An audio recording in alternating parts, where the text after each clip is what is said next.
Paris attacks with President François Hollande and 2,000 people, including families of the dead, several injured victims, politicians and dignitaries, attending the memorial service at Les Anglais.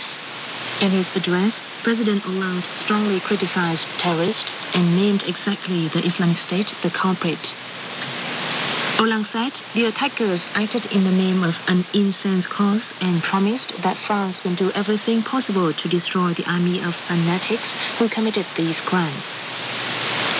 Turkish Food, Agriculture and Livestock Minister Faruk Solik said Friday that any Russian economic sanctions imposed on Turkey following the downing of the Russian Su-24 bomber by Turkey will affect Russian farmers more than Turkish farmers. Addressing a press conference in Ankara, Minister Faruk said Russia and Turkey should keep restraint to handle the current issue and there remain solutions to maintaining interest of both nations. The same day, Reuters cited Russian Law House Speaker Sergei Narishkin as saying that Russia has the right to make a military response and economic sanctions should be imposed on Turkey. A police officer and 2 civilians died and 9 other people injured Friday after a man wearing hunting gear and armed with a long gun went on a shooting spree for several hours inside a Planned Parenthood clinic in Colorado Springs, Colorado, the U.S. The gunman was taken into custody. Authorities say they haven't determined a motive or whether the shooter had any connection to Planned Parenthood. The Japanese government is making final arrangements to establish on December the 8th a task force inside the foreign ministry that will play a key role in gathering terrorism-related information in and outside the country, government sources said Friday.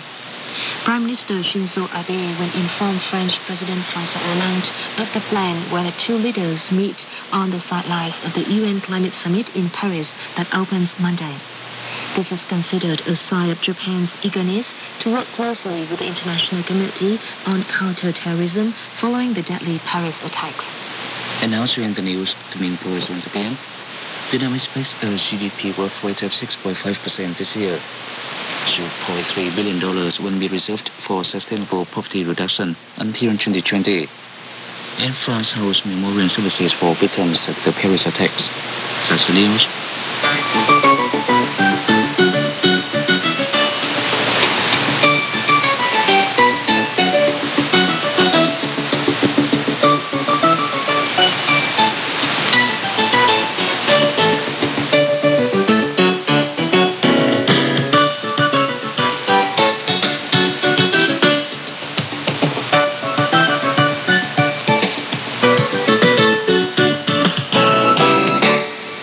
The 2015 Ship for Southeast Asian and Japanese Youth Program was held in Ho Chi Minh City from November the 17th to November the 21st. Youth from ASEAN countries and Japan shared the homes of local families in 14 districts across the city to learn more about the traditional culture and daily life of Vietnamese people. It was the 8th time that family of Mr. Chen Ngọc Quang of District 1 hosted passengers on the ship. Quang said each time they stay with his family, they create unforgettable memories and stay in touch afterward. I want to show them that Vietnamese people are hospitable and friendly. I do my best to make their stay as enjoyable as possible. Some friends from Laos send us many postcards, and friends from Japan have returned to visit us.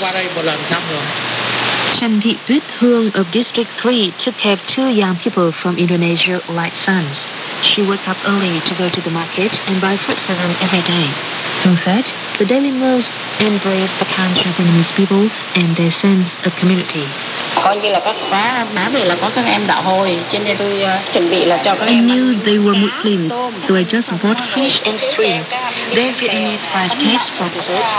I took them around to show them what people do in the market. I showed them one of the oldest markets in our area. More than 170 families registered to host 300 passengers on the ship this year. They provided them accommodations and took them to places of interest, helping them to discover the beauty of Ho Chi Minh City. Naktap Hock from Thailand said that although the homestay program was just 2 days and 1 night, the host helped him learn a lot about Vietnam, its culture, and its hospitable and friendly people, he said. I feel very excited because this is my very first time in Vietnam, in Ho Chi Minh City. I felt really glad because he shows his care and hospitality. I'm really looking forward to spending time with him. I think we need to keep in touch with letters, Facebook, social media, and it's gonna be a very good time to stay in touch with each other. Established in 1974, the Ship for Southeast Asian and Japanese Youth Program is jointly run by the Japanese government and Southeast Asian countries to foster friendship and understanding among youth from the participating nations. Vietnam joined the program in 1995. We now review major developments in Vietnam this week. The 13th National Assembly concluded its 10th session, where 16 laws and 15 resolutions were adopted. All cabinet members attended the Q&A session. Deputies elected the chair of the National Electoral Council and the Secretary General of the 13th National Assembly.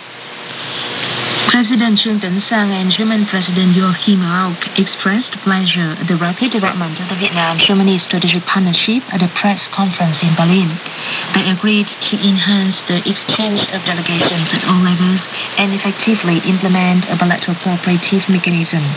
The two countries agreed to support each other at global and regional forums and have Vietnamese and German businesses increase cooperation and investment after the free trade agreement between Vietnam and the EU is signed. Châu Âu trở thành là một trong những đối tác hàng đầu của Việt Nam về kinh tế thương mại và đầu tư. The EU has become Vietnam's leading trade partner and investor. When the Vietnam-EU free trade agreement is signed, it will promote trade cooperation and investment between the two sides. Under the agreement, Vietnam and Germany aim to double trade trade turnover within 5 years, raise FDI to at least $5 billion. I believe the relations between Vietnam, the EU, and Germany are entering a new chapter. President Sang held talks with German Chancellor Angela Merkel, visited Hessen State, Frankfurt City, and attended Vietnam-Germany Business Forum. He also met with Berlin's mayor, the German Parliament's Interparliamentary Friendship Group of ASEAN, and representatives of the Vietnamese community in Germany. Spokesperson for the Ministry of Foreign Affairs, Lê Hải Bình, reiterated the importance of the construction of Meccas 30 and 275 between Vietnam and Cambodia towards a peaceful border for friendship and cooperation.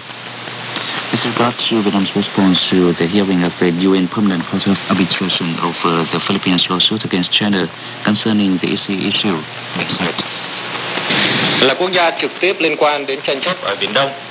As a country that is directly related to disputes in the East Sea, Vietnam pursues a consistent policy of settling disputes in the East Sea through peaceful means in line with international law, including the 1982 UN Convention on the Law of the Sea. In that spirit, Vietnam continued sending delegations in the capacity as observers to the hearings of the PCA between the Philippines and China from November 24th to the 30th. The 7th International Conference on the EC, themed Cooperation for Regional Security and Development, was held in Vũng Tàu City. The delegates stressed the importance of settling disputes in the EC in line with international law.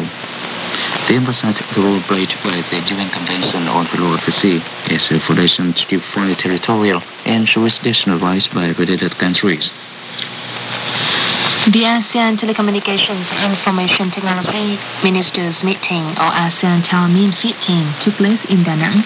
Participants announced the conclusion of the ASEAN ICT Master Plan 2010-2015 and ratified the plan towards 2020. The event marked a turning point in ICT cooperation among ASEAN members towards 2020.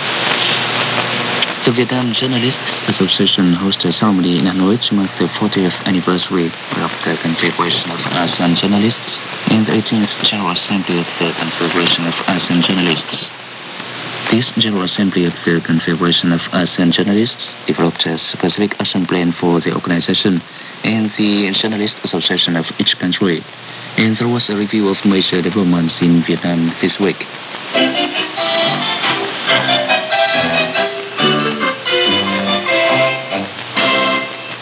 Welcome to another edition of UV Music Section, where we play the best Vietnamese music. This week's show will introduce some songs written by Vietnam's talented songwriter Trịnh Công Sơn and sung by Diva Hồng Nhung. First up in today's show, I play Let the Wind Blow It All Away.